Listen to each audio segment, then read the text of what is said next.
السلام علیکم۔ آج ایک اور ویڈیو کے ساتھ سامنے حاضر ہو گئے ہیں، وہ ہے کہ آپ بآسانی دعا کیسے قبول کرائی جائے یا قبولیت دعا۔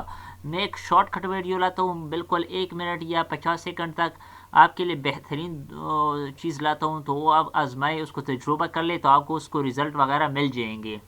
تو وہ کیا ہے وہ آپ کو بتا دیتا ہوں۔ وہ سامنے اسکرین پر آپ کو نظر آتا ہے کہ امام جعفر صادق علیہ السلام نے فرمایا کہ دعا کے بعد یہ کہا کرو: ما شاء اللہ لا قوت الا باللہ العلی العظیم۔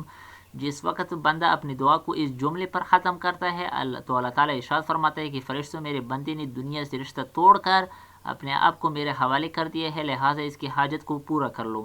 یہ عدت الدعائی علامہ احمد ابن فحمد ہیلی نے یہ کتاب میں یہ لکھا ہے، تو اس کو آپ آزمائے، اس کو یہ کر لے۔ دعا کے بعد کہا کرو یہ۔ اگر آپ کا کوئی مسئلہ وغیرہ ہو تو کمنٹ میں ضرور پوچھ سکتے ہو، اور ہمیں دعا میں یاد رکھو۔ Thank you for watching.